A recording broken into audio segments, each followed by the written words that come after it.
नमस्कार। आज का भारत लाइव के यात्रा में मैं सागर सिंह आप सभी का दिल से हार्दिक स्वागत करता हूं। आज इस वीडियो के माध्यम से हम आपको केदारनाथ यात्रा की जानकारी देने जा रहे हैं। इस यात्रा को अगर आप बस से करना चाहते हैं तो दिल्ली के आनंद विहार बस टर्मिनल से आप उत्तराखंड परिवहन की बस से हरिद्वार या ऋषिकेश पहुंच सकते हैं। इसके अलावा आपको हरिद्वार या ऋषिकेश पहुंचने के लिए ट्रेन का भी साधन उपलब्ध होगा। ऋषिकेश या फिर आप हरिद्वार दोनों जगहों से आपको बस मिल जाएगी। बस आपको सीतापुर तक छोड़ेगी। बाकी आप अगर टैक्सी करते हैं तो वो आपको सोनप्रयाग तक पहुंचा देगी। सोनप्रयाग एक ऐसी जगह है जहां आप अपने वाहन या टैक्सी से पहुंच सकते हैं। सोनप्रयाग पहला बेस कैंप है जहां आपको अपना पंजीकरण चेक कराना है और यहीं पर आप रूम भी ले सकते हैं और उसके बाद अपनी आगे की यात्रा शुरू कर सकते हैं। सोनप्रयाग के बाद गौरीकुंड है। गौरीकुंड में आपका कोई भी वाहन नहीं जाएगा। आपको वहीं की लोकल टैक्सी से गौरीकुंड पहुंचना होगा। गौरीकुंड में पहुंचने के बाद गौरीकुंड में एक आपको कुंड मिलेगा जहां पर आप कुंड में स्नान करके गौरी माता का दर्शन करके आप अपनी आगे की यात्रा शुरू करेंगे। गौरीकुंड में ही आपको खच्चर स्टैंड मिल जाएगा। वहीं से आपको टोकरी, पालकी आदि की सभी सुविधाएं आपको गौरीकुंड से मिल जाएंगी। ये ध्यान रखिएगा कि अपने साथ ट्रैक पर थोड़ा हल्का ही होकर जाएं। अपना सामान सोनप्रयाग में या गौरीकुंड में क्लॉक रूम में जमा करके जाएं। आपको घोड़ा खच्चर सोनप्रयाग से ही मिलना चालू हो जाएगा। बाकी गौरीकुंड से खच्चर स्टैंड से आप ले सकते हैं। अपने साथ जो आपको ज़रूरी चीज़ें रखनी है उसमें रेनकोट, डंडे, दवाएं ये सब अपने साथ अवश्य रखें। यात्रा आराम आराम से करें, ज़बरदस्ती यात्रा करने से बचें। बाकी यात्रा आप हेलीकॉप्टर से भी कर सकते हैं, लेकिन जो आनंद प्रकृति को देखने का पैदल है वो एहसास आपको हेलीकॉप्टर से नहीं मिल पाएगा। अतः अगर आप शरीर से सक्षम हैं तो आप पैदल ही यात्रा करें और पुण्य के भागीदार भी बने। दोस्तों, जहाँ तक इस यात्रा की बात की जाए तो अगर आप इसको पैदल यात्रा करते हैं तो कोशिश करें कि सुबह में आप इसकी चढ़ाई करें ताकि शाम होते होते आप मंदिर पहुंच जाएं। बाकी आपको जो खच्चर स्टैंड है जो कि मंदिर से 2 किलोमीटर पहले है, वहाँ भी आपको बेस कैंप मिल जाएगा। आपके बजट के हिसाब से टेंट वगैरह मिल जाएंगे जहाँ आप बहुत आराम से रह सकते हैं। वहाँ पानी वगैरह आपको ख़रीदना पड़ेगा जो कि बाल्टी के हिसाब से वो उनका अलग चार्ज होता है। बाकी खाने पीने के लिए मंदिर के पास आपको होटल मिल जाएगा, वहाँ पे आपको खाना मिल जाएगा। रहने के लिए आपको अपने हिसाब से रूम भी मिल जाएगा। अब रूम आपके ऊपर डिपेंड करेगा कि वो केदारनाथ मंदिर के पास जो भी रूम है वो कैसा ले रहे हैं, क्योंकि रूम जो है भीड़ के हिसाब से आपको महंगा भी मिल सकता है। तो अपने बजट का पूरा ध्यान रखें। अगर आपके पास बजट नहीं है तो मंदिर से 2 किलोमीटर पहले आप जो टेंट वगैरह बने हैं वहाँ भी आप रह सकते हैं। बस ये है कि 2 किलोमीटर की आपको यात्रा जो है मंदिर तक फिर पहुँचने के लिए करना पड़ेगा। बाकी यात्रा करते समय आपको काफ़ी मनमोहक दृश्य देखने को मिलेंगे। जगह जगह झरने आपको देखने को मिलेंगे।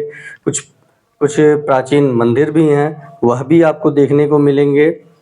बाकी ये यात्रा काफ़ी रोमांचकारी है और ये यात्रा लोग आराम से हंसते हंसते कर लेते हैं। दोस्तों, इस वीडियो के माध्यम से हमने आपको काफ़ी ज़रूरी चीज़ें बताने की कोशिश किया है। हाँ, यदि जो भी बाय एयर आना चाहते हैं उनके लिए सबसे आसान तो यही है कि देहरादून के पास जॉली ग्रांट एयरपोर्ट है। वो जॉली ग्रांट के लिए अपना बाय एरोप्लेन आ सकते हैं, वहाँ से फिर उन्हें टैक्सी मिल जाएगी। तो दोस्तों, आप लोग ज़रूर अपने जीवन में एक बार केदारनाथ की यात्रा अवश्य करें। केदारनाथ की यात्रा का महत्वपूर्ण बिंदु जो है, इस यात्रा काफ़ी रोमांच से भरा हुआ है। इस यात्रा को जितना आराम से करेंगे उतना ही अच्छा है। बारिश के मौसम में जाने से बचें, क्योंकि बारिश के मौसम में लैंडस्लाइड वगैरह ज़्यादा होती हैं। लैंडस्लाइड अगर हो रही हों तो कृपया जो भी आपको सुरक्षा संबंधित निर्देश दिए जा रहे हों, कृपया उसका पूरी तरह अच्छी तरह से पालन करें। कुछ भी ज़बरदस्ती करने की कोशिश न करें। केदारनाथ मंदिर पांडवों के इतिहास से जुड़ा हुआ है। बताते हैं कि पांडव अपने ही रिश्तेदारों को मारने के बाद जब उन्हें अपने गलती का एहसास हुआ तो उसके लिए वो इस जगह पर भगवान भोलेनाथ को खोजते हुए आए थे, जहाँ पर भीम ने बैल रूपी शिव को जमीन में समाते हुए उन्होंने पहचान लिया था और उन बैल का जो ऊपर का हिस्सा होता है उसी को उन्होंने पकड़ा और उन्होंने कहा कि भोलेनाथ अब बिना दर्शन दिए मत जाइए, जिसके फलस्वरूप उन्होंने भीम की बात को स्वीकार करते हुए वहाँ पर वो विराजमान हो गए और सदा सदा के लिए जो भी भक्त वहाँ आते हैं उनका दर्शन करने से काफ़ी शांति मिलती है। दोस्तों, कुछ लोग घी वगैरह लाते हैं, वह घी आप जो त्रिभुजाकार शिवलिंग है उस पे आप चढ़ा सकते हैं। यह शिवलिंग जो है ये त्रिभुजाकार है, यह अन्य शिवलिंग की तरह नहीं है, इसलिए इसको जो है आप शिवलिंग ही स्वरूप मानकर पूजा अर्चना करें। दोस्तों, यहाँ पे 2 बार आरती होती है, एक तो सुबह 4 बजे होती है और शाम को 6:30 बजे शयन आरती होती है। बाकी अगर केदारनाथ से संबंधित अगर आपको कोई भी जानकारी लेनी हो तो कृपया कमेंट के माध्यम से ज़रूर पूछ सकते हैं। बाकी केदारनाथ मंदिर अगर आप जाते हैं घूमने टहलने के लिए तो छोटे बच्चों, खास करके सांस के जो रोगी हैं उनको भी आप थोड़ा विशेष ध्यान दीजिएगा। और सबसे अच्छी बात तो ये है कि अगर आपके पास समय है, आपने पैदल यात्रा किया है तो उसके लिए आपको मतलब कोशिश करिए कि आरती में ज़रूर शामिल हो, क्योंकि आरती में शामिल होने के बाद काफ़ी दिव्यता का अनुभव महसूस होता है।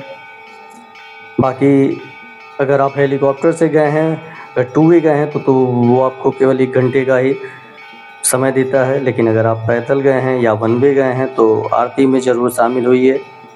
बाकी मंदिर के ठीक पीछे शंकराचार्य जी की समाधि है, वहाँ दर्शन करिए। भैरवनाथ जी का मंदिर है, वहाँ दर्शन करिए। उसके बाद वासुकी ताल भी जा सकते हैं। बाकी दोस्तों, ये वीडियो कैसा लगा ये कमेंट के माध्यम से ज़रूर बताइएगा और जो भी आपके फैमिली मेम्बर्स हों उनको ज़रूर शेयर करिएगा। बाकी बिना रजिस्ट्रेशन के यात्रा न करिएगा।